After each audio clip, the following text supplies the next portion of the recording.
병원에서 걸려온 전화를 받은 건 한 달 전이었다. 정확히는 병원이 아니라 고모였다. 오랜만에 걸려온 고모의 목소리는 이상하게 떨리고 있었다. 나는 그때 카페에서 마감 정리를 하고 있었다.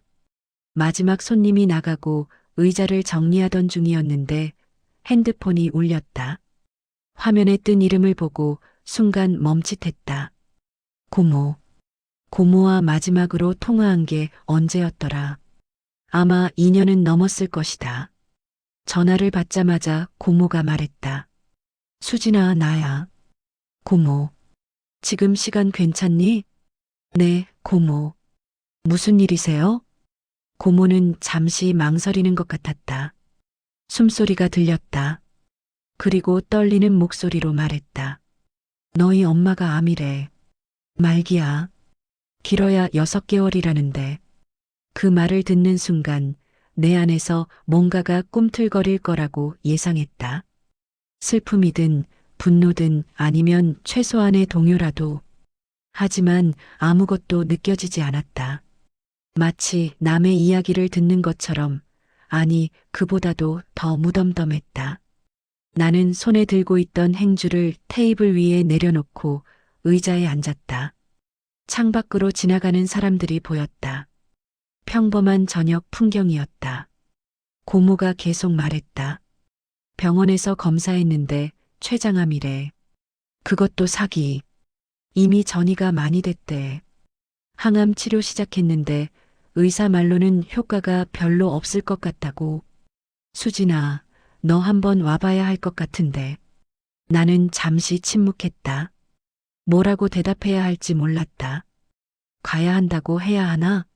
슬프다고 해야 하나? 그런데 진심이 아닌 말을 하고 싶지 않았다. 고모, 제가 왜 가야 하는데요? 고모는 당황한 것 같았다. 뭐, 수진아, 엄마가 암인데 딸이 와야지. 그게 무슨 소리야? 고모, 저는 엄마랑 연락 끊은 지 오래됐어요. 고모도 아시잖아요. 고모는 한숨을 쉬었다. 그래도 그렇지. 피는 물보다 진한 거야. 엄마가 지금 많이 힘들어 하시는데. 나는 웃음이 나왔다. 피는 물보다 진하다고? 그 말이 얼마나 허황된 소리인지 고모는 모를 것이다. 고모, 죄송한데 저는 안 갈 거예요. 더 할 말씀 없으시면 전화 끊을게요. 수진아, 잠깐만. 엄마가 정말 너 보고 싶어 하셔. 제발 한 번만이라도. 나는 전화를 끊었다. 손이 떨렸다. 아니, 떨리는 건 손이 아니라 가슴이었다. 심장이 빠르게 뛰고 있었다. 나는 창밖을 바라봤다. 저 사람들은 다 자기 삶을 살고 있었다. 가족이 있고, 집이 있고, 평범한 일상이 있었다. 나는 뭐가 있지? 전화를 끊고 나서도 나는 그냥 멍하니 핸드폰 화면만 바라봤다. 엄마가 죽어간다는데 왜 나는 아무렇지도 않은 걸까? 아니, 솔직히 말하면 한 가지 감정은 있었다. 안도감이었다. 드디어 끝나는구나 하는. 그리고 동시에 드는 생각. 장례식은 누가 치르지? 오빠가 할까? 아니면 나한테 연락이 올까? 나는 올해 38이다. 이혼한 지 5년이 넘었고 지금은 작은 카페를 운영하며 혼자 살고 있다. 친정이라고 부를 곳은 없다. 정확히는 없다고 생각하며 살아왔다. 엄마와 마지막으로 연락한 게 언제였더라. 아마 7년쯤 전이었을 것이다. 그때도 엄마가 먼저 연락한 게 아니라 내가 오빠 소식을 듣고 확인차 전화했던 거였다. 오빠, 내 친오빠 민호. 그 사람 이야기를 하려면 입안이 쓰다. 민호 오빠는 지금 어디서 뭘 하며 사는지도 모른다. 마지막으로 본 게 10년도 더 됐다. 그때 오빠는 30 중반이었는데 여전히 엄마 집에 얹혀 살면서 백수로 지내고 있었다. 일을 해봐야 며칠 못 가서 그만두고 집에 틀어박혀서 컴퓨터만 붙들고 있었다. 그런데 문제는 그게 아니었다. 오빠가 보는 것들, 그 사람이 컴퓨터 화면에 띄워놓고 보던 것들이 정상이 아니었다. 나는 그때 우연히 봤다. 오빠 방에 들어갔다가 꺼지지 않은 모니터에서 본 그 영상들. 어린아이들이 나오는 절대 정상이라고 할 수 없는 그런 것들. 나는 그 자리에서 얼어붙었다. 손발이 떨렸고 속이 뒤집혔다. 화면을 보는 순간 온몸에 소름이 돋았다. 저게 뭐지? 이게 진짜야? 나는 바로 나와서 화장실에 가서 토했다. 속에서 뭔가가 올라오는 것 같았다. 손을 씻고 거울을 봤다. 창백한 내 얼굴이 보였다. 나는 그 자리에서 한참을 서 있었다.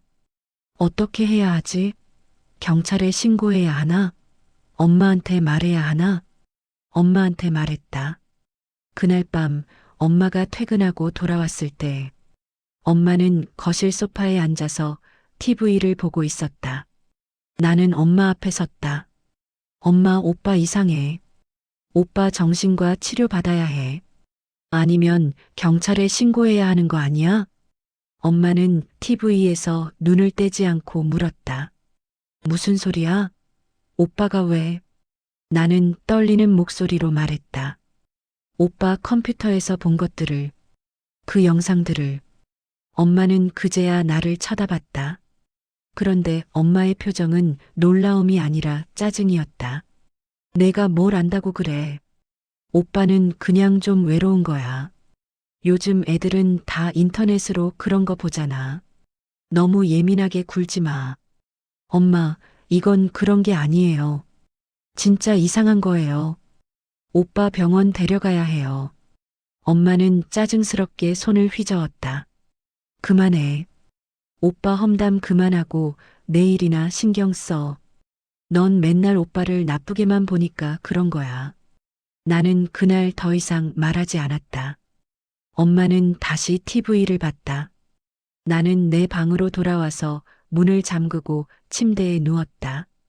천장을 바라보면서 생각했다. 아, 이 사람은 끝까지 현실을 부정하겠구나. 자기 아들이 문제가 있다는 걸 인정하는 순간 자기 인생이 무너진다고 생각하는 거구나. 그게 끝이었다. 엄마는 오빠를 병원에 데려가지도 않았고 그 문제에 대해 더 이상 이야기하려 하지도 않았다. 오히려 나한테 화를 냈다. 오빠 험담 그만하라고. 가족끼리 그렇게 의심하고 사는 게 아니라고. 나는 그때 깨달았다. 이 집에서는 진실보다 체면이 중요하구나. 문제를 해결하는 것보다 문제가 없는 척하는 게 더 중요하구나. 그래서 나는 집을 나왔다. 그게 7년 전이었다. 그 이후로 엄마와는 연락을 끊었다. 오빠와도 당연히 끊었다. 명절에도 가지 않았고 엄마 생일에도 전화하지 않았다. 나는 그렇게 그 사람들과의 관계를 스스로 정리했다고 생각했다. 그런데 지금 엄마가 죽어간다는 소식을 듣고 나니 이상한 기분이 들었다. 끝났다는 안도감과 동시에 뭔가 미완성인 채로 남겨질 것 같은 불안감. 그리고 무엇보다 현실적인 문제가 떠올랐다. 장례는? 시신은? 유산은? 그날 밤 나는 잠을 제대로 자지 못했다. 계속 뒤척였다. 꿈을 꾸는 건지 생각을 하는 건지 모를 상태로 밤을 보냈다. 새벽 4시쯤 됐을 때 나는 일어나서 거실로 나왔다. 물을 마시고 소파에 앉았다. 창밖은 아직 어두웠다. 나는 핸드폰을 켜서 인터넷을 검색했다.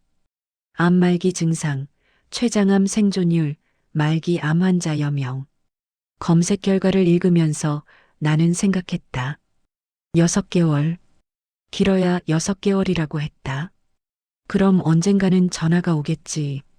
엄마가 죽었다는. 고모가 다시 전화했다. 며칠 뒤였다.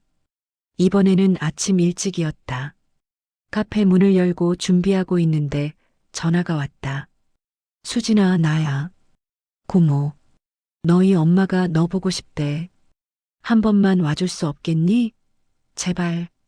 고모 목소리에는 간절함이 묻어났다. 나는 손에 들고 있던 컵을 내려놓고 한숨을 쉬었다. 고모, 저는 안 갈 거예요. 엄마가 저한테 뭘 해준 게 있다고 제가 가야 하나요? 고모는 한숨을 쉬었다. 그래도 친엄만데, 마지막인데. 수진아, 나중에 후회할 수도 있어. 후회 안 해요. 저는 이미 결정했어요. 고모는 잠시 침묵했다가 말했다. 수진아, 내가 알아야 할 게 하나 더 있어. 너희 엄마가 재산이 꽤 있어. 집도 있고 현금도 좀 있는데 아마 다 합치면 5억은 넘을 거야. 근데 유언장에 내 이름이 들어가 있대. 오빠랑 반반 나눠 가지라고. 5억. 그 숫자가 귓가에서 맴돌았다. 나는 잠시 말을 잃었다. 작은 액수가 아니었다.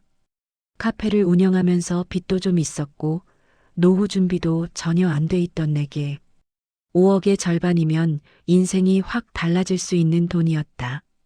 월세 걱정 없이 살 수 있고 카페도 더 크게 확장할 수 있고 여행도 갈 수 있고 하지만 동시에 그 돈을 받으려면 뭔가를 해야 한다는 게 느껴졌다. 장례를 치러야 할 것 같았고 엄마의 마지막을 지켜봐야 할 것 같았다. 그리고 무엇보다 엄마로부터 뭔가를 받는다는 것 자체가 불편했다. 고모, 그 돈 저는 필요 없어요.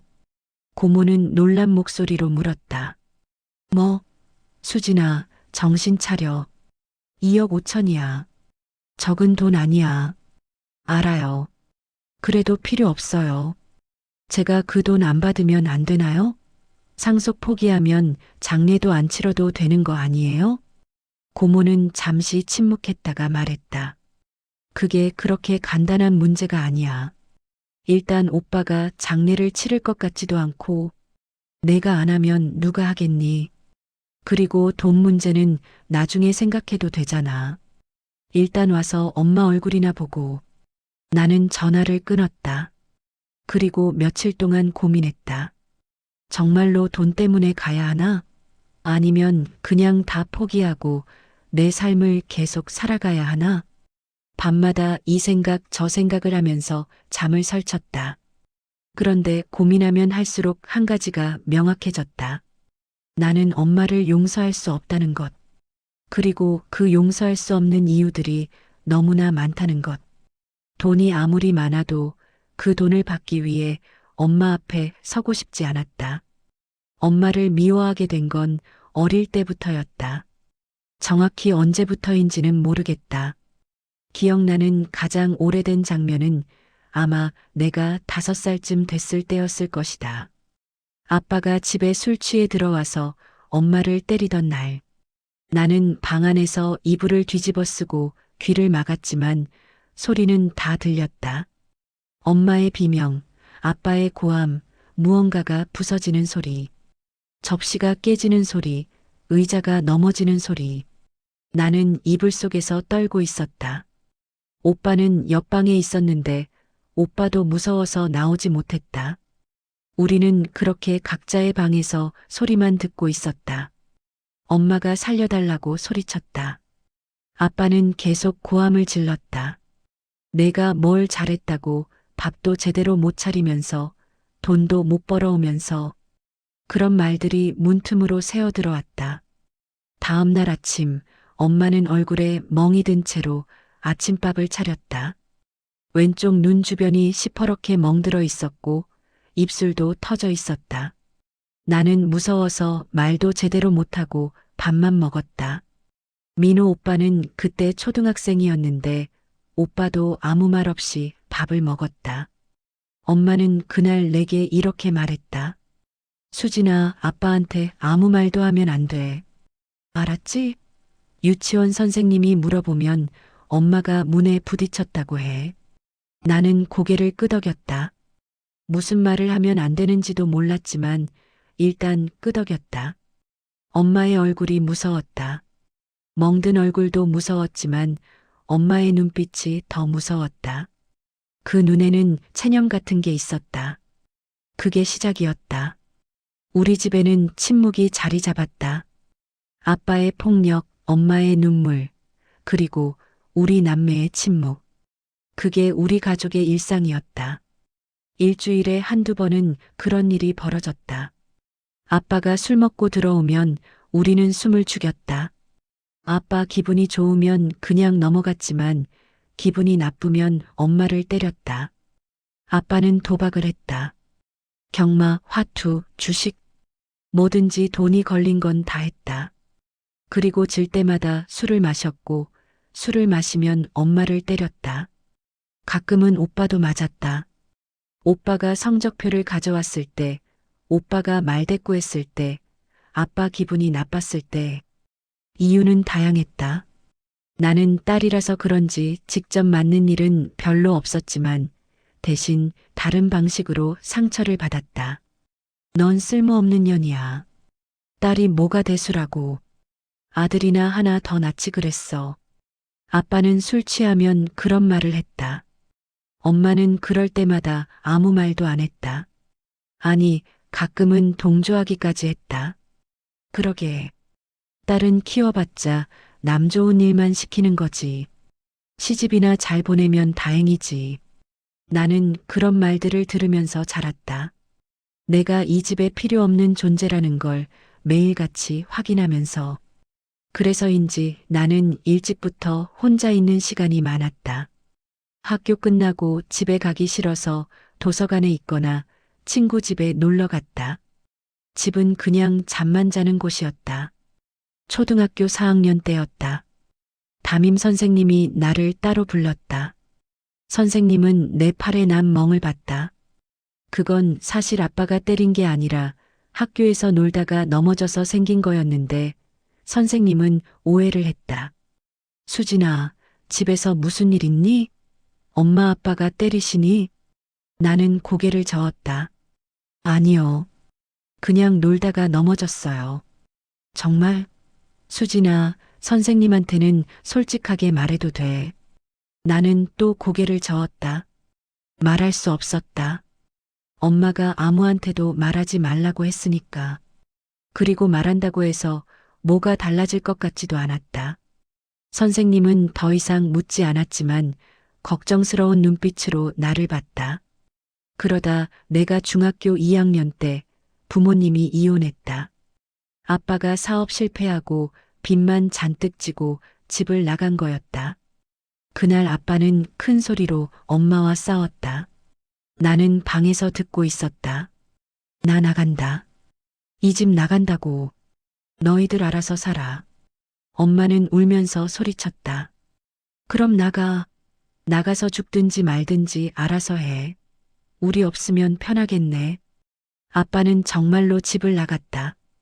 그리고 다시 돌아오지 않았다. 나는 그날 밤 안도감을 느꼈다. 드디어 끝났구나. 이제 아빠 없이 살 수 있구나. 오빠도 비슷한 기분이었던 것 같다. 오빠는 그날 밤 처음으로 밝은 얼굴을 했다. 엄마는 그때부터 혼자 우리를 키웠다.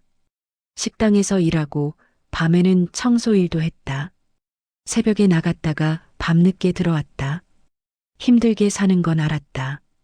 그래서 나는 엄마를 이해하려고 했다. 적어도 그때까지는. 엄마가 늦게 들어오면 내가 밥을 차렸다. 라면이라도 끓여서 오빠랑 나눠 먹었다. 엄마는 피곤한 얼굴로 들어와서 소파에 누워서 TV를 봤다. 문제는 그 이후였다. 엄마는 이혼하고 나서 완전히 달라졌다. 아니, 어쩌면 원래 그랬던 건지도 모른다.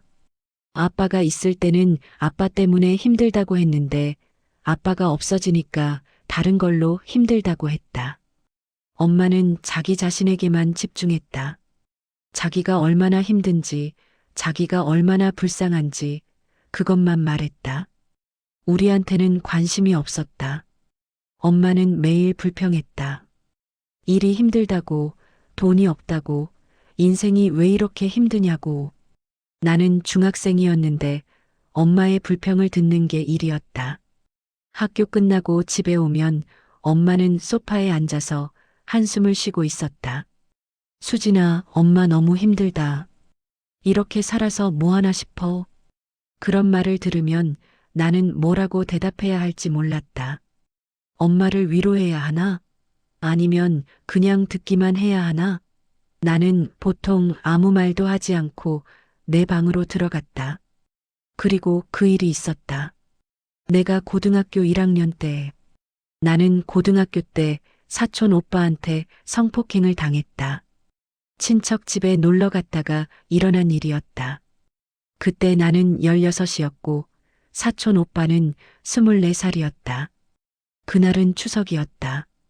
우리는 큰아버지 댁에 갔다. 큰 집은 시골에 있었는데 집이 컸다. 어른들은 거실에서 이야기하고 있었고 나는 TV를 보고 있었다. 사촌 오빠 재훈이는 자기 방에 있었다. 재훈 오빠는 대학생이었고 방학이라 집에 와 있었다. 오후쯤 됐을 때 어른들이 다 산책을 나갔다. 큰 집 뒤에 산이 있었는데 거기 다녀온다고 했다. 나는 피곤해서 안 가겠다고 했다. 민호 오빠는 어른들이랑 갔다. 집에는 나랑 재훈 오빠만 남았다. 재훈 오빠가 거실로 나왔다. 수진아, 심심하지? 뭐하고 놀까? 나는 그냥 TV 보고 있겠다고 했다. 재훈 오빠는 내 옆에 앉았다. 그리고 갑자기 내 어깨에 손을 올렸다. 나는 깜짝 놀라서 옆으로 비켰다. 오빠, 뭐 하는 거예요? 재훈 오빠는 웃었다. 장난이야. 왜 그래? 그런데 재훈 오빠는 계속 가까이 왔다. 나는 일어나려고 했는데 재훈 오빠가 내 팔을 잡았다. 힘이 셌다. 나는 소리를 지르려고 했는데 재훈 오빠가 내 입을 막았다. 그리고 나를 방으로 끌고 갔다. 나는 저항했다. 발로 차고 팔로 때렸다. 그런데 재훈 오빠는 나보다 훨씬 컸고 힘도 셌다. 나는 무서웠다. 온몸이 얼어붙는 것 같았다. 재훈 오빠는 방문을 잠그고 나를 침대에 눕혔다. 조용히 해. 금방 끝나. 나는 울었다. 소리를 내지 못하고 눈물만 흘렸다. 재훈 오빠는 내 옷을 벗기기 시작했다. 나는 저항했지만 소용없었다. 그리고 그 일이 벌어졌다. 얼마나 시간이 지났는지 모르겠다. 재훈 오빠는 끝나고 나서 옷을 입으며 말했다. 이 일은 비밀이야. 누구한테도 말하면 안 돼. 알았지? 나는 대답하지 않았다. 재훈 오빠는 방에서 나갔다. 나는 침대에 누워서 천장을 바라봤다. 아무 생각도 나지 않았다. 그냥 멍했다. 어른들이 돌아왔을 때 나는 화장실에서 샤워를 하고 있었다. 온몸을 문질렀다. 피부가 빨개질 때까지 문질렀다. 그래도 깨끗해지는 것 같지 않았다. 집에 돌아와서 나는 엄마한테 말했다. 울면서 다 말했다. 엄마는 설거지를 하고 있었다.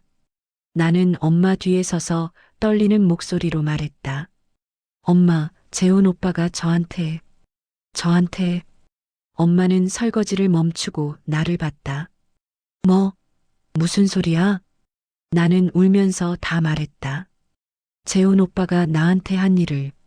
엄마의 얼굴이 굳어졌다. 그런데 엄마가 뭐라고 했는지 아나? 엄마는 내 얼굴을 똑바로 쳐다보지도 않고 이렇게 말했다. 내가 조심하지 그랬어. 남자 앞에서 함부로 행동하니까 그런 거지. 그리고 이 일은 절대 밖에 말하면 안 돼. 친척들이 뭐라고 하겠어. 우리 집안 망신이야. 나는 그 말을 듣고 아무 말도 할 수 없었다. 엄마는 다시 설거지를 시작했다. 나는 그 자리에 서서 엄마의 뒷모습을 봤다. 엄마는 아무렇지 않은 듯이 설거지를 하고 있었다. 나는 내 방으로 돌아왔다. 그리고 침대에 누워서 이불을 뒤집었었다. 나는 그날 밤 혼자 방에서 울었다. 베개에 얼굴을 묻고 소리 내지 않으려고 애쓰면서 울었다.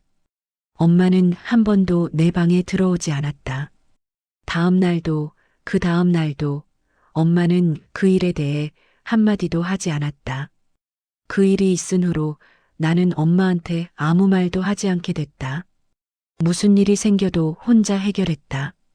학교에서 괴롭힘을 당해도 친구들이랑 싸워도 아파도 다 혼자 견뎠다.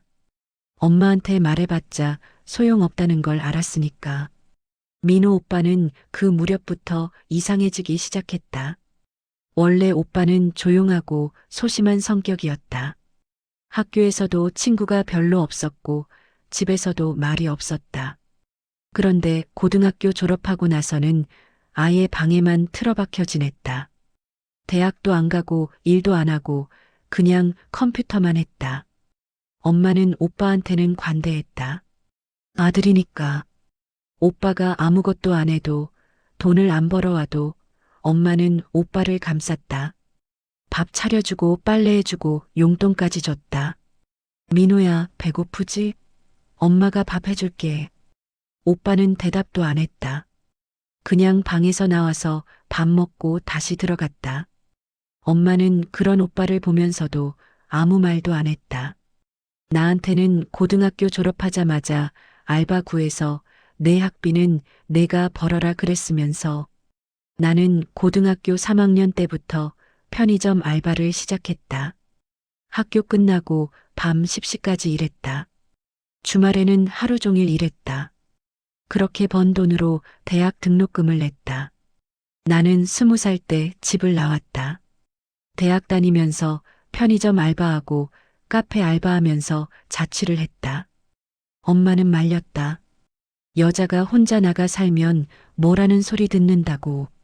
그냥 집에서 다녀. 나중에 시집 갈 때 나가도 돼. 그런데 나한테는 상관없었다. 그 집에서 하루라도 더 있으면 미칠 것 같았다. 엄마의 불평불만 듣기 싫었고 오빠의 존재 자체가 불편했다. 그래서 나는 짐을 쌌다. 많지도 않았다.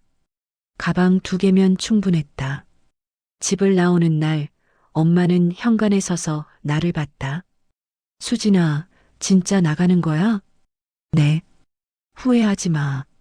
밖에 나가면 힘들어. 괜찮아요. 나는 집을 나왔다. 뒤돌아보지 않았다.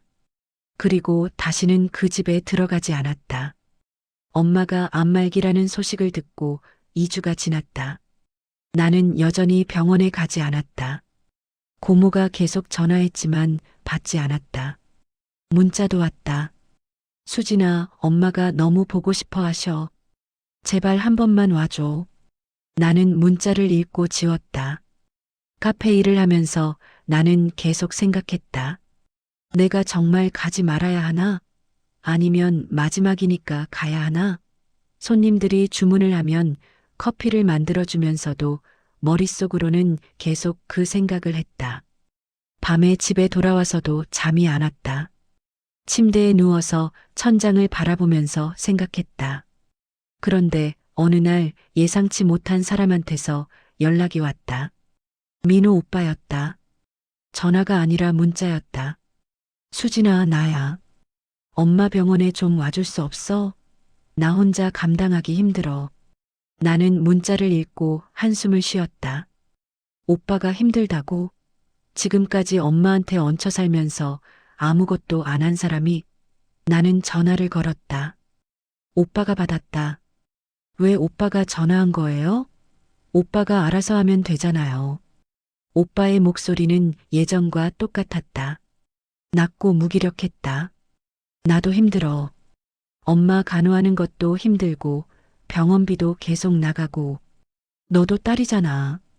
좀 도와줘. 나는 웃음이 나왔다. 지금 무슨 소리를 하는 거지? 오빠는 지금까지 엄마한테 뭘 해줬어요?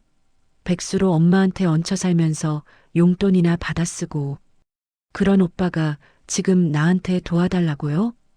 오빠는 목소리를 높였다. 야, 나도 엄마 아들이야. 내가 뭔데 나한테 이래라 저래라 해? 너는 집 나가서 엄마한테 손도 안 대고 살았잖아. 나는 그래도 엄마 곁에 있었어.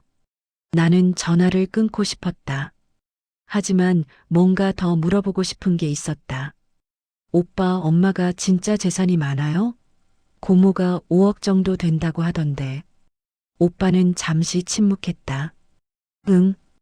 집이랑 예금 합치면 그 정도 돼.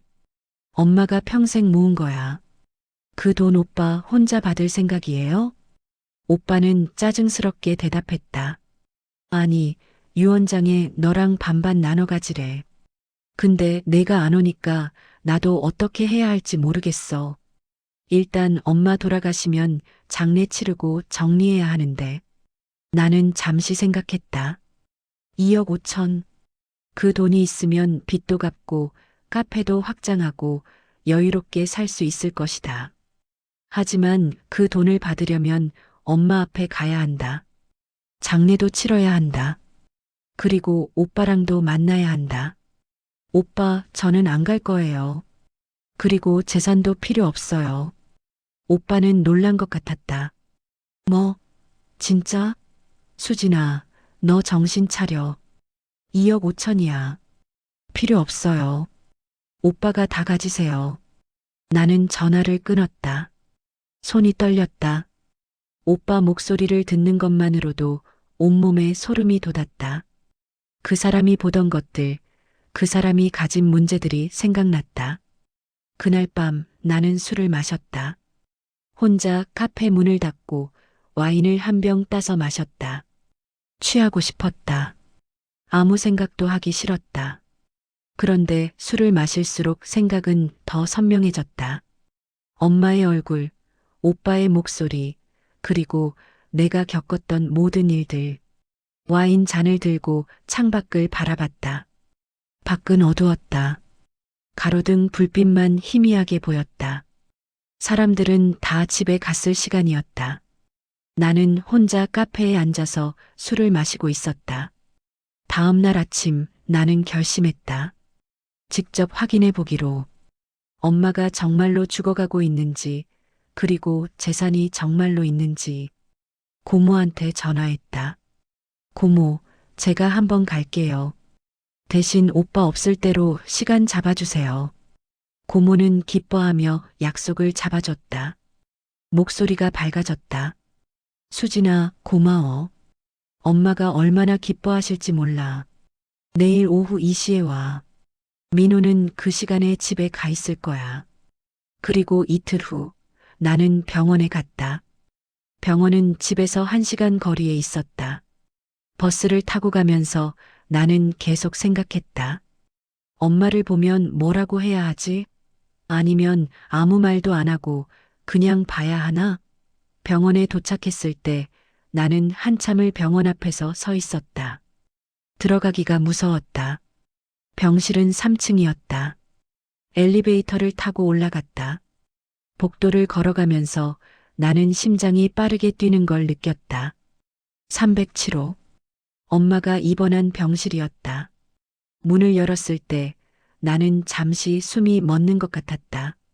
엄마는 침대에 누워 있었다. 너무 말랐다. 예전에 보던 그 모습이 아니었다. 얼굴은 핏기 없이 창백했고 머리카락은 거의 다 빠져 있었다. 항암 치료 때문이었다. 팔에는 링거가 꽂혀 있었고 산소호흡기도 달려 있었다. 엄마는 나를 보더니 희미하게 웃었다. 입술이 바짝 말라 있었다. 수진아, 왔구나. 엄마가 너 보고 싶었어.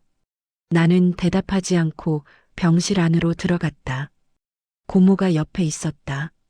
고모는 나한테 눈짓으로 가까이 가라고 했지만 나는 그냥 병실 한쪽 구석에 섰다. 엄마가 말을 이었다.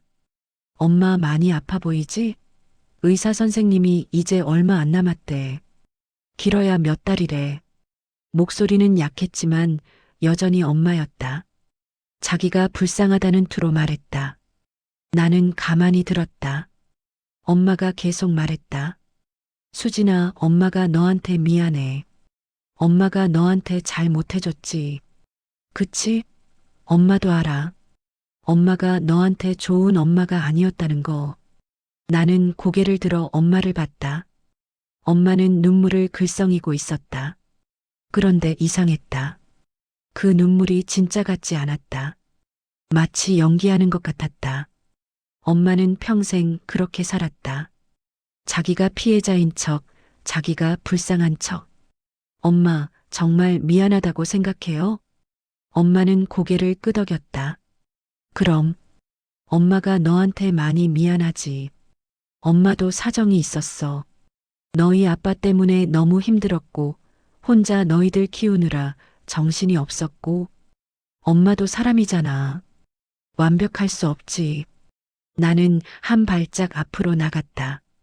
그럼 제가 사촌 오빠한테 당했을 때는요? 그때도 사정이 있었어요? 제가 16살 때 재훈 오빠한테 당한 일 기억하세요? 엄마는 잠시 말이 없었다. 얼굴이 굳어졌다. 그러더니 작은 목소리로 말했다. 그건 엄마도 어떻게 해야 할지 몰랐어. 친척 일인데 어떻게 크게 만들겠어. 집안 망신이잖아. 나는 웃었다. 차갑게 웃었다. 그래서 그냥 덮으신 거죠. 딸이 당한 일은 중요하지 않으니까. 집안 체면이 더 중요하니까. 그리고 민호 오빠는요? 오빠가 그런 문제 있는 거 알면서도 병원 안 데려가고 그냥 뒀잖아요. 오빠가 보는 것들 보고도 모른 척 했잖아요. 엄마는 고개를 저었다. 목소리에 힘이 들어갔다. 내 오빠는 아무 문제 없어. 넌 오빠를 오해하는 거야. 오빠는 그냥 좀 외롭고 힘든 거지. 고모가 끼어들었다. 수진아, 엄마가 지금 많이 약해. 너무 따지지 마. 엄마가 얼마나 힘드신데. 나는 고모를 봤다. 고모도 똑같았다. 가족이니까 참아라, 이해하라, 덮어라. 그게 고모가 평생 살아온 방식이었다. 그리고 엄마도 우리 집안 사람들 모두가 그렇게 살았다.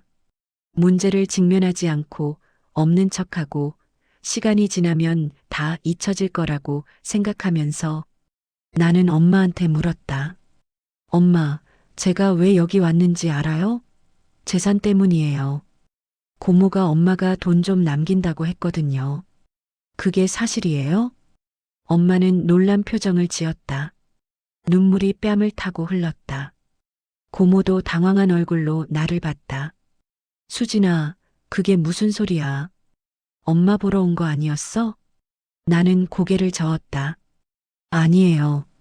저는 엄마 보고 싶지 않았어요.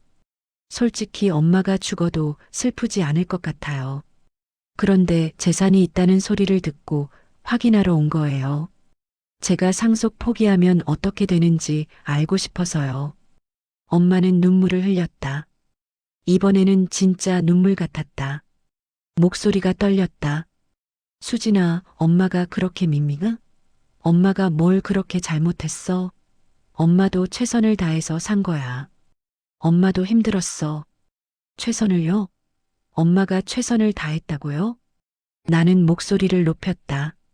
참고 있던 감정이 터져나왔다. 엄마는 자기 자신한테만 최선을 다했죠. 엄마 인생, 엄마 고생, 엄마 아픔. 그것만 중요했잖아요. 저한테 무슨 일이 생기든 오빠가 무슨 문제가 있든 엄마는 신경 안 썼어요. 그냥 덮고 없는 척하고 시간이 지나면 다 괜찮아질 거라고 생각했죠. 엄마는 울면서 말했다. 엄마가 뭘 어떻게 하라는 거니? 엄마도 살기 바빴어. 너희 아빠는 빚만 지고 도망갔고 엄마 혼자 너희들 먹여 살려야 했어. 엄마가 무슨 여유가 있었겠어. 나는 대답하지 않았다. 변명. 엄마는 평생 변명만 했다. 자기는 피해자라고, 자기는 어쩔 수 없었다고. 고모가 나한테 다가왔다. 수진아, 진정해. 엄마가 지금 상태가 안 좋아. 너무 흥분하시면 안 돼. 나는 병실을 나왔다. 더 이상 있을 수 없었다. 복도에서 고모가 따라왔다. 수진아, 너무한 거 아니니? 엄마가 얼마나 속상하시겠어. 죽어가시는 사람한테 그렇게 말하는 게 어디 있어. 고모, 제가 뭘 너무한 건데요?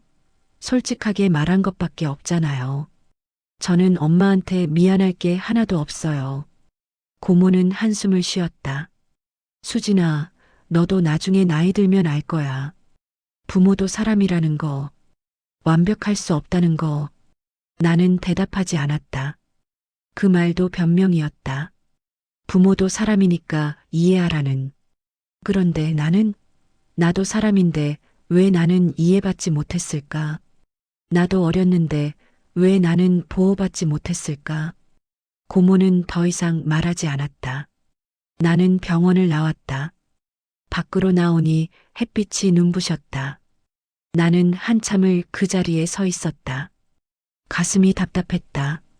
후련하지도 않고 슬프지도 않은 그냥 텅 빈 느낌이었다. 버스 정류장에서 버스를 기다리면서 나는 핸드폰을 꺼냈다. 인터넷을 검색했다. 상속 포기 방법, 장례 의무. 여러 글을 읽었다. 상속 포기는 가능했다. 장례를 치를 의무는 법적으로 명확하지 않았다. 나는 그 정보를 머릿속에 저장했다. 버스가 왔다. 나는 버스에 올라타서 창밖을 바라봤다. 사람들이 보였다. 길을 걷는 사람들, 가게에서 일하는 사람들, 아이들과 함께 있는 부모들. 다들 자기 삶을 살고 있었다. 나도 내 삶을 살고 싶었다. 엄마 없이, 오빠 없이, 그냥 나 혼자. 일주일 후 변호사 사무실을 찾았다. 상속 포기와 장례 절차에 대해 정확히 알아보기 위해서였다. 인터넷으로 검색해서 괜찮아 보이는 변호사 사무실을 찾았다. 상담 예약을 하고 찾아갔다. 사무실은 역 근처 건물 5층에 있었다. 깔끔하고 조용했다. 직원이 나를 상담실로 안내했다. 잠시 기다리니 변호사가 들어왔다. 중년 남성이었고 인상이 부드러웠다. 안녕하세요. 무슨 일로 오셨나요? 나는 상황을 설명했다. 엄마가 암말기라는 것, 재산이 있다는 것, 상속 포기를 하고 싶다는 것, 장례를 치르고 싶지 않다는 것. 변호사는 고개를 끄덕이며 들었다. 메모도 했다. 상속 포기는 가능합니다. 상속인이 상속 개시가 있음을 안 날부터 3개월 이내에 가정법원에 신고하시면 됩니다. 다만 상속 포기를 하시면 재산뿐만 아니라 부채도 포기하는 겁니다. 엄마한테 빚이 있을 것 같지는 않은데요. 그냥 재산이 필요 없어요. 변호사는 잠시 생각하더니 말했다. 그렇군요. 근데 장례는요? 제가 상속 포기하면 장례도 안 치러도 되는 건가요? 법적으로 장례를 치를 의무는 명확하지 않습니다. 다만 관습상 가족이 치르는 것이 일반적이고 특히 직계존속의 경우에는 더욱 그렇습니다. 상속 포기와는 별개로 장례 비용은 망인의 재산에서 먼저 지출되는 것이 원칙입니다. 변호사는 차분하게 설명했다. 나는 집중해서 들었다. 그럼 제가 아무것도 안 해도 되는 건가요? 변호사는 고개를 끄덕였다. 이론상으로는 그렇습니다. 다만 다른 상속인, 예를 들어 오빠분이 계시면 그분이 처리하실 수도 있고요. 아무도 하지 않으면 지방자치단체에서 무연고자 장례로 처리할 수도 있습니다. 나는 그 말을 듣고 조금 안심이 됐다. 적어도 법적으로는 내가 꼭 해야 하는 건 아니라는 거였다. 변호사는 덧붙였다. 다만 한 가지 염두에 두셔야 할 게 있습니다. 오빠분이 상속을 받지 않으시면 재산이 국고로 귀속될 수도 있습니다. 그리고 감정적으로는 이건 제가 드린 조언은 아니지만 나중에 후회하실 수도 있습니다. 나는 고개를 저었다. 후회 안 해요. 저는 이미 결정했어요. 변호사는 더 이상 말하지 않았다. 서류를 꺼내서 설명해줬다. 상속 포기 신청서, 가족관계 증명서, 기본 증명서, 준비해야 할 서류들이 있었다. 나는 메모했다. 상담이 끝나고 사무실을 나왔다. 길을 걸으면서 나는 생각했다. 이제 정말로 끝낼 수 있구나. 엄마가 죽으면 서류만 내면 되는 거구나. 사무실을 나와서 나는 커피숍에 들어갔다. 아메리카노를 시켜놓고 창밖을 바라봤다. 사람들이 오가고 있었다. 다들 자기 일상을 살고 있었다. 나도 그렇게 살고 싶었다. 엄마 없이, 오빠 없이, 그냥 나 혼자. 커피를 마시면서 나는 핸드폰을 봤다. 고모한테서 문자가 와 있었다. 수진아, 엄마 상태가 많이 안 좋아졌어. 병원에서 연락 왔는데 이제 얼마 안 남았대. 한 번만 더 와줄 수 없겠니? 나는 문자를 읽고 답장하지 않았다. 대신 커피를 마셨다. 씁쓸했다. 커피가 쓴 건지 내 마음이 쓴 건지 모르겠다. 그날 저녁 카페에 돌아와서 일을 했다. 손님들이 와서 커피를 주문했고 나는 커피를 만들어줬다. 평범한 하루였다. 그리고 나는 그 평범함이 좋았다. 아무도 나한테 뭘 요구하지 않고 아무도 나를 판단하지 않는 그 시간이 좋았다. 며칠 후 민호 오빠한테서 전화가 왔다. 나는 받지 않았다. 오빠가 다시 전화했다. 나는 또 받지 않았다. 그러자 문자가 왔다. 수진아, 엄마가 너 보고 또 보고 싶대. 제발 한 번만 더 와줘. 엄마가 이제 정말 얼마 안 남았어. 나는 문자를 읽고 전화를 걸었다. 오빠, 저 안 가요. 그리고 오빠한테 말해둘 게 있어요. 저 상속 포기할 거예요. 재산 다 오빠가 가지세요. 오빠는 놀란 것 같았다. 숨소리가 들렸다. 뭐, 진짜? 너 5억이 얼만지 알아? 반만 받아도 2억 5천이야. 알아요. 그래도 필요 없어요. 대신 장례도 오빠가 알아서 하세요. 저는 안 할 거예요. 오빠는 잠시 침묵했다. 그러더니 이렇게 말했다. 그래. 알았어. 내가 그렇게 하고 싶으면 해. 근데 나중에 후회하지 마. 돈 때문에라도 와야 하는 거 아니야? 후회 안 해요. 오빠가 알아서 하세요. 나는 전화를 끊었다. 손이 떨렸다. 오빠 목소리를 듣는 것만으로도 불쾌했다. 전화를 끊고 나서 나는 이상하게 홀가분했다. 드디어 끝이 보였다. 엄마가 죽으면 상속 포기 서류만 내면 됐다. 그러면 정말로 끝이었다. 그런데 그날 밤 꿈을 꿨다. 어릴 때 꿈이었다. 나는 5살이었고 엄마 손을 잡고 시장에 가고 있었다. 엄마는 웃고 있었다. 그때 엄마는 행복해 보였다. 나도 행복했다. 엄마가 내 손을 꼭 잡고 있었고 나는 안심이 됐다. 그런데 꿈속에서 갑자기 엄마가 내 손을 놓았다. 나는 엄마를 찾으려고 했지만 엄마는 보이지 않았다. 사람들이 너무 많았다. 나는 울면서 엄마를 불렀다. 엄마, 엄마. 그런데 아무도 대답하지 않았다. 나는 계속 걸었다. 엄마를 찾으려고. 그런데 엄마는 어디에도 없었다. 꿈에서 깨어났을 때 나는 땀을 흘리고 있었다. 가슴이 두근거렸다. 시계를 봤다. 새벽 3시였다. 나는 물을 마시고 침대에 다시 누웠다.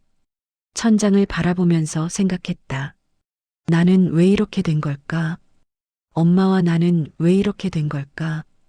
언제부터 우리는 이렇게 멀어진 걸까? 답은 없었다. 그냥 그렇게 된 거였다. 엄마는 나를 제대로 사랑하지 못했고 나는 엄마를 용서하지 못했다. 그게 전부였다. 다음 날 고모한테서 문자가 왔다. 수진아, 엄마가 많이 안 좋아졌어. 이제 의식도 가물가물해. 마지막으로 한 번만 와줄 수 없겠니? 제발. 나는 문자를 읽고 답장하지 않았다. 대신 카페 일을 했다. 손님들이 와서 커피를 주문했고 나는 커피를 만들어줬다. 평범한 하루였다. 그리고 나는 그 평범함이 좋았다.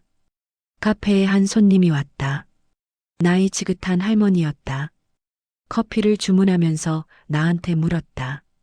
사장님, 여기 혼자 하세요? 네, 혼자 해요. 대단하시네. 힘들지 않으세요? 괜찮아요. 익숙해졌어요. 할머니는 웃으며 자리에 앉았다. 나는 커피를 만들어서 갖다 드렸다. 할머니는 커피를 마시면서 책을 읽었다. 평화로운 오후였다. 며칠 후 고모가 전화했다. 나는 이번에는 받았다. 고모 목소리가 떨리고 있었다. 수진아, 나야. 고모. 엄마가 어젯밤에 돌아가셨어. 나는 아무 말도 하지 않았다. 고모가 계속 말했다. 장례식은 3일장으로 할 거야. 민호가 준비하고 있어. 너도 와야지? 고모, 저는 안 갈 거예요. 오빠가 알아서 하실 거잖아요. 고모는 한숨을 쉬었다. 수진아, 그래도 친엄만데. 마지막 인사라도 해야지. 장례식에 안 오면 나중에 후회할 수도 있어. 고모, 저는 이미 인사 끝났어요. 더 이상 할 말 없어요. 고모는 뭔가 더 말하려고 했지만 나는 전화를 끊었다. 손이 떨리지 않았다. 가슴도 아프지 않았다. 나는 그냥 의자에 앉아서 창밖을 바라봤다. 엄마가 죽었다. 그런데 나는 울지 않았다. 슬프지도 않았다. 그냥 하나의 사실로만 받아들여졌다. 엄마는 이제 없다. 그게 전부였다. 카페 일을 계속했다. 손님들이 와서 커피를 마시고 갔다. 나는 커피를 만들고 설거지를 하고 청소를 했다. 평범한 하루였다. 저녁에 집에 돌아와서 나는 소파에 앉았다. TV를 켰지만 집중이 안 됐다. 나는 TV를 끄고 그냥 앉아 있었다. 조용했다. 너무 조용했다. 나는 생각했다. 엄마가 죽었는데 왜 나는 아무렇지도 않을까? 이게 정상인가? 아니면 나한테 문제가 있는 걸까? 하지만 슬픔은 느껴지지 않았다. 그냥 텅 빈 느낌만 있었다. 장례식은 가지 않았다. 대신 그날 카페를 열었다. 손님들이 와서 커피를 마셨고 나는 그들과 이야기를 나눴다. 평범한 하루였다. 아무도 내가 엄마 장례식 날이라는 걸 몰랐다. 나도 말하지 않았다. 한 손님이 물었다. 사장님, 오늘 표정이 좀 어두워 보이는데 괜찮으세요? 나는 웃으며 대답했다. 네, 괜찮아요. 그냥 좀 피곤해서요. 거짓말이었다. 피곤한 게 아니라 복잡한 거였다. 엄마가 죽었는데 장례식에도 안 가고 카페를 연 내 자신이 이상했다. 그런데 또 한편으로는 이게 맞는 것 같기도 했다. 나는 내 삶을 살고 있었다. 엄마 없이. 저녁에 카페 문을 닫고 집에 가는 길에 핸드폰이 울렸다. 고모였다. 나는 받지 않았다. 문자가 왔다. 수진아, 장례식 잘 끝났어. 내가 안 와서 많은 사람들이 물어봤어. 오빠가 다 설명했어. 나중에 시간 되면 연락해. 나는 문자를 읽고 지웠다. 답장하지 않았다. 일주일 후 상속 포기 서류를 제출했다. 가정법원에 가서 서류를 작성하고 제출했다. 직원이 물었다. 재산이 꽤 있으신 것 같은데 포기하시는 건가요? 네. 필요 없어요. 직원은 더 이상 묻지 않았다. 서류를 처리하고 나한테 영수증을 줬다. 나는 법원을 나왔다. 햇빛이 따뜻했다. 나는 걸으면서 생각했다. 이제 정말로 끝이구나. 공원에 들어가서 벤치에 앉았다. 사람들이 지나갔다. 산책하는 사람들, 조깅하는 사람들, 아이들과 함께 있는 부모들. 나는 그들을 보면서 생각했다. 저 사람들에게도 다 사연이 있겠지. 가족 문제도 있고, 고민도 있고. 그런데 다들 살아가고 있었다. 나도 그렇게 살면 되는 거였다. 한 달 후, 민호 오빠한테서 문자가 왔다. 수진아, 엄마 재산 정리 다 끝났어. 집은 팔았고, 현금이랑 합쳐서 5억 2천만 원 나왔어. 나 혼자 다 받기로 했어. 내가 포기했으니까. 고맙다는 말은 안 할게. 앞으로 연락하지 마. 나는 문자를 읽고 지웠다. 답장하지 않았다. 오빠가 그 돈으로 뭘 하든 상관없었다. 나는 내 일을 할 거였다. 몇 달이 지났다. 카페는 잘 됐다. 손님들이 점점 늘어났고 단골도 생겼다. 어떤 손님은 매일 왔다. 아침마다 아메리카노를 마시고 가는 직장인, 오후마다 책을 읽으러 오는 대학생, 저녁마다 노트북을 들고 와서 작업하는 프리랜서. 나는 그들의 이름을 외웠고 그들도 나를 기억했다. 어느 날 카페에 한 손님이 왔다. 40대쯤 돼 보이는 여자였다. 커피를 주문하고 자리에 앉더니 책을 읽기 시작했다. 나는 커피를 만들어서 갖다 드렸다. 그 여자는 고맙다고 웃으며 말했다. 여기 분위기 참 좋네요. 주인분이 직접 운영하시는 거예요? 네. 혼자 하고 있어요. 대단하세요. 혼자 하는 게 쉽지 않을 텐데. 그냥 익숙해졌어요. 여자는 고개를 끄덕이고 다시 책을 읽었다. 나는 카운터로 돌아왔다. 그리고 창밖을 바라봤다. 저녁 해가 지고 있었다. 하늘이 주황빛으로 물들었다. 아름다웠다. 그날 밤 집에 돌아와서 나는 일기를 썼다. 원래 일기를 쓰는 습관은 없었는데 몇 달 전부터 시작했다. 치료사가 권해서였다. 나는 엄마가 죽고 나서 상담을 받기 시작했다. 처음에는 거부감이 있었지만 몇 번 가보니 괜찮았다. 치료사는 나를 판단하지 않았다. 그냥 들어줬다. 치료사는 내게 물었다. 수진 씨, 엄마가 돌아가신 걸 후회하지는 않으세요? 후회는 안 해요. 그런데 가끔 생각은 해요. 내가 다르게 행동했으면 어땠을까 하고. 어떻게 다르게요? 모르겠어요. 그냥 조금 더 관대했으면 어땠을까?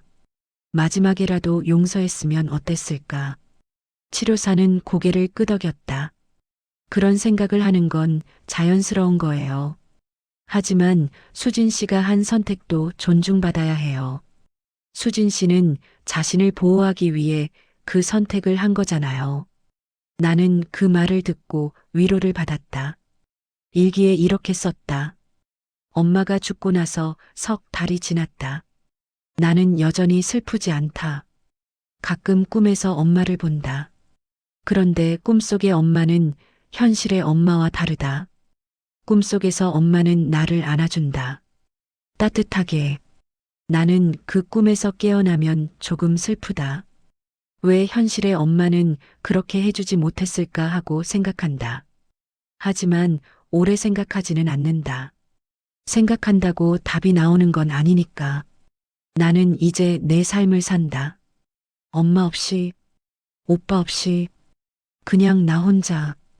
그리고 그게 괜찮다. 아니, 괜찮은 정도가 아니라 좋다. 나는 처음으로 내 인생이 내 것이라는 걸 느낀다. 아무도 나를 판단하지 않고 아무도 나한테 뭘 요구하지 않는다. 나는 그냥 나로 산다. 가끔 생각한다. 내가 장례식에 갔어야 했을까? 상속을 받았어야 했을까? 그런데 후회는 하지 않는다. 나는 내가 할 수 있는 최선의 선택을 했다. 그게 옳은 선택이었는지는 모르겠지만 적어도 내 선택이었다. 치료사는 나한테 말했다. 용서는 상대를 위한 게 아니라 나 자신을 위한 거라고. 나는 엄마를 용서하지 않았다. 용서할 수도 없었다. 그런데 그게 나를 위한 선택이었을까? 아니면 나를 더 아프게 만드는 선택이었을까? 답은 모르겠다. 어쩌면 평생 모를지도 모른다. 그런데 괜찮다. 나는 지금 이대로 괜찮다. 일기를 쓰고 나서 나는 책을 읽었다. 요즘 자기계발서를 읽고 있었다. 치유에 관한 책이었다. 책에서 이런 문장을 읽었다. 용서는 상대를 위한 게 아니라 나 자신을 위한 것이다. 용서는 과거를 바꾸는 게 아니라 미래를 자유롭게 하는 것이다. 나는 그 문장을 읽고 한참을 생각했다. 나는 엄마를 용서하지 않았다. 용서할 수도 없었다. 그런데 그게 나를 위한 선택이었을까? 아니면 나를 더 아프게 만드는 선택이었을까? 몇 달 후 카페에 새로운 손님이 왔다. 젊은 여자였는데 눈이 빨갛게 충혈돼 있었다. 울었던 것 같았다. 나는 커피를 만들어주면서 물었다. 괜찮으세요? 여자는 고개를 끄덕였지만 눈물이 또 흘렀다. 휴지를 꺼내서 눈물을 닦았다. 죄송해요. 오늘 좀 힘든 일이 있어서요. 천천히 드세요. 괜찮아요. 여자는 고맙다고 말하고 커피를 마셨다. 나는 더 이상 묻지 않았다. 그냥 조용히 내버려뒀다. 가끔 사람들에게 필요한 건 위로가 아니라 혼자 있을 공간이다. 나는 그걸 알았다. 1시간쯤 지나서 여자가 자리에서 일어났다. 계산하면서 나한테 말했다. 사장님 감사해요. 여기 있으니까 마음이 좀 편해졌어요. 다행이네요. 힘든 일 있으면 언제든지 오세요. 여자는 웃으며 카페를 나갔다. 나는 그 모습을 보면서 생각했다. 나도 저런 공간이 필요했었는데 아무 말 없이 그냥 있을 수 있는 곳. 그날 저녁 카페 문을 닫고 집에 가는 길에 나는 하늘을 봤다. 별이 몇 개 보였다. 도시에서는 별을 보기 힘든데 오늘은 운이 좋았다. 나는 걸으면서 생각했다. 나는 지금 행복할까? 행복하다고 말할 수는 없다. 하지만 불행하지도 않다. 나는 그냥 살고 있다. 매일 아침 일어나서 카페에 가고 손님들에게 커피를 만들어주고 저녁에 집에 돌아온다. 그게 내 일상이다. 그리고 그 일상이 나쁘지 않다. 엄마는 이제 없다. 오빠와도 연락하지 않는다. 나는 진짜로 혼자다. 그런데 외롭지 않다. 오히려 자유롭다. 아무도 나를 판단하지 않고 아무도 나한테 상처를 주지 않는다.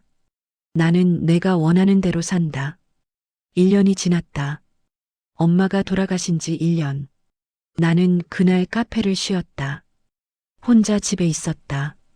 청소를 하고 빨래를 하고 책을 읽었다. 평범한 하루였다.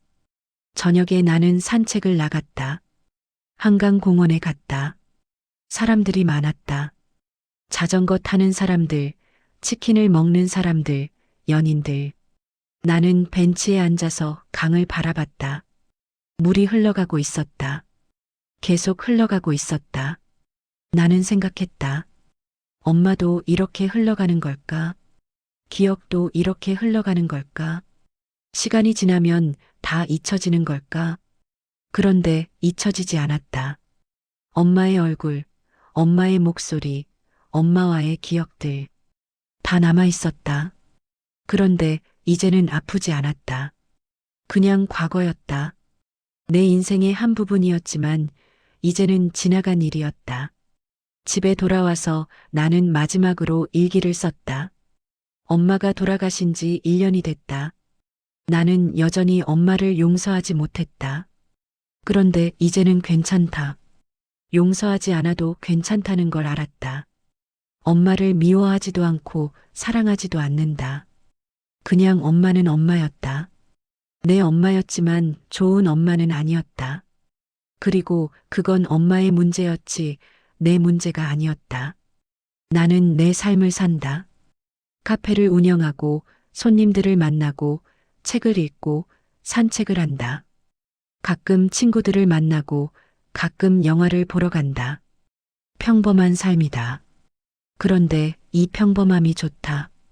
마지막으로 하고 싶은 말이 있다면 이거다. 가족이라고 해서 꼭 함께 있어야 하는 건 아니다. 가족이라고 해서 꼭 사랑해야 하는 건 아니다.